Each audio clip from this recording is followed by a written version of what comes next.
A day in my life. Gagala nga kami dito sa bush ng New Zealand. Or sa atin naman is tinatawag nating kagubatan. So ito nga yung gate papasok sa kagubatan, guys. So makikita mo nga dito yung mga iba't ibang uri ng kahoy at malalaking kahoy dito sa kagubatan ng New Zealand. Ito pala yung mga view dito sa loob ng kagubatan at may map ring makikita mo dito para hindi ka mawala. Ito naman kasing kaibigan ko is matagal na siyang nagyaya sa akin na pupunta nga kami dito at magmamasid-masid dito sa kagubatan nila.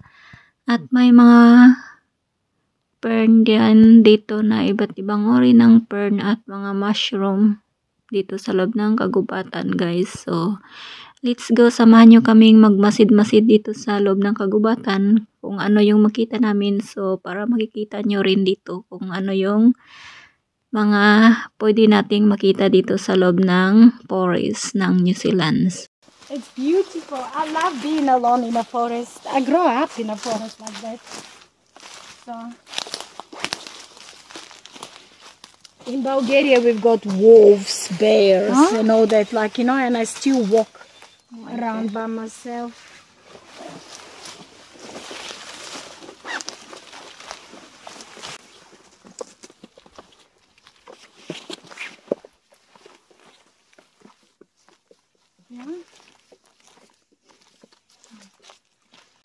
Road going up? I do. I've been like probably hundreds of times here. Don't worry. Come. Wow. You really want to go to the forest? Look here, though. It's a fern. It's nice how the trees is falling. You see, I've got one. I took from here home this. I took home. Like, Yeah, I've got it. It's growing.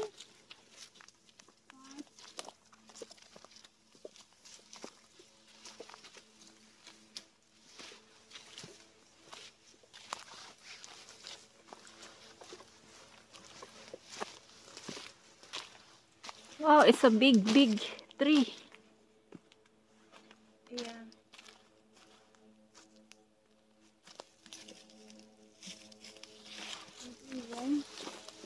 You see big on shop. It's not, it's more bigger than this. Oh yeah. But it's beautiful, isn't it? Yep.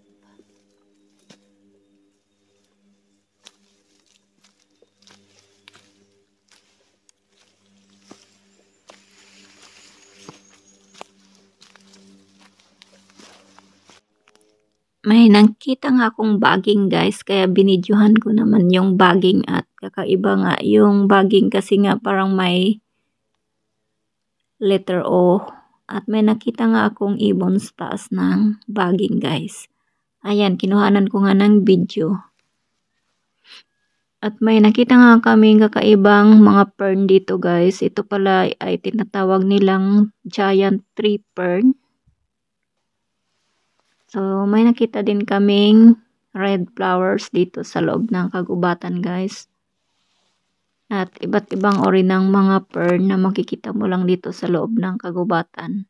So, ayan naman yung mga fern na nakikita ko. At may malilit din pala na fern, kaya binidyohan ko rin siya. Ayan.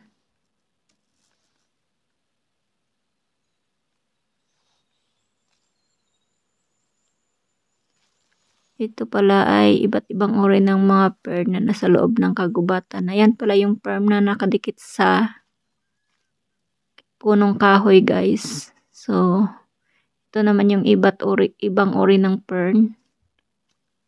Ayan pala yung fern na nasa puno ng kahoy, guys. Kaya kinuhanan ko na rin siya ng video. At ito pala yung mga punong kahoy nila na malalaki. At ito pala yung giant tree fern na tinatawag nila, guys. May nakita din pala akong mushroom kaya kinuhanan ko din siya ng video. Ito palang mushroom na to is tumutubo sa mga kahoy may kahoy din na malaki guys. Kaya kinuhanan ko din siya ng video. Ito pala yung puno ng kahoy. Napakalaki at may mga butas-butas na nga guys. Sobrang tanda na siguro itong kahoy na to. Siguro nasa 60 years or 100 years na yung mga puno na yan guys. So nagsuot-suot na nga ako dito sa fern at kuhanan ko nga siya ng video guys kasi sobra siyang malaki. At ito pala yung fern na to, sabi nila nga the tallest fern in the fastest growing na fern dito sa New Zealand. Yan pala yung mga dahon niya guys. Napakalaki yung mga dahon. Kaya nga hinawakan ko at kinuhan ko nga ng video yung fern na yan guys. Yan, mas malaki pa nga sa akin yung dahon niya guys. Ayan, tingnan nyo naman guys yung dahon yan. Mas malaki pa sa akin. So, ito pala yung fern na tinatawag nilang Cyathea. Or pag sa New Zealand, yung tawag nila dito is pungo or punga. Yung pangalan niya dito guys. So, ito yung fern na giant tree fern. Ayan guys, yung puno ng giant tree fern.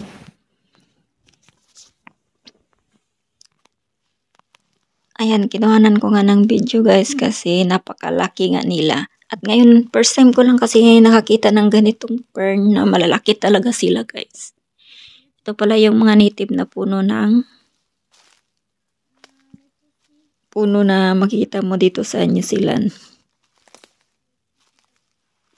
So, yan nga yung mga kahoy din na native dito sa New Zealand guys. At ito pala yung puno ng fern. Ang ganda pala niyang tingnan guys kasi nga kahawig na kahawig talaga siya sa kaliskis ng ahas. Kaya yan guys, kinuhanan ko nga at parang tinubuan na nga siya ng mold or yung algae kasi sobrang tagal na palang natumba yan guys. At ito naman yung mga dahon ng iba't ibang uri ng mga fern dito sa New Zealand guys. Ayan yung mga dahon ng fern. At may nakita din pala ako mushroom na nakadikit pala ito sa puno ng lumang kahoy na natumba dito sa forest.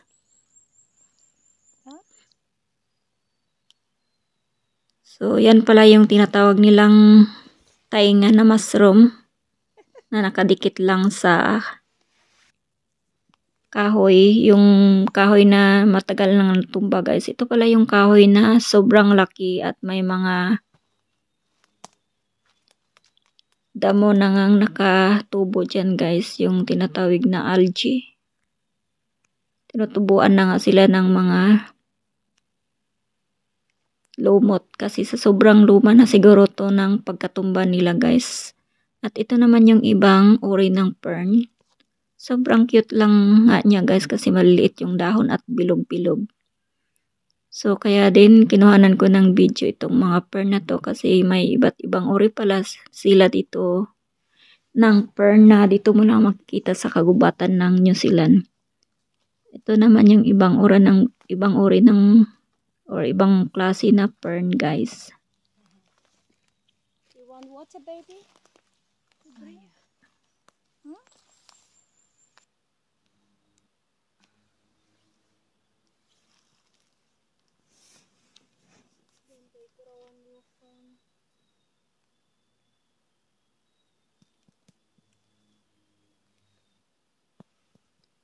So, iba't ibang uri ng mga fern andito mo makikita sa New Zealand guys. Ito naman pala yung orange na mushroom na nakita ko din dito sa puno ng kahoy. Color orange or yellow siya guys. Yan, ang ganda pala ng kulay nito guys.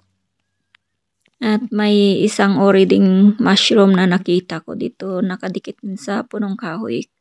Color cream or color white siya. At ito palang mushroom na to guys is sobrang tigas. Parang wood din siya. Ayan. May nakita din akong kakaibang fern at nakadikit nga sa puno guys. Kaya sobrang cute nga ng dahon niya guys.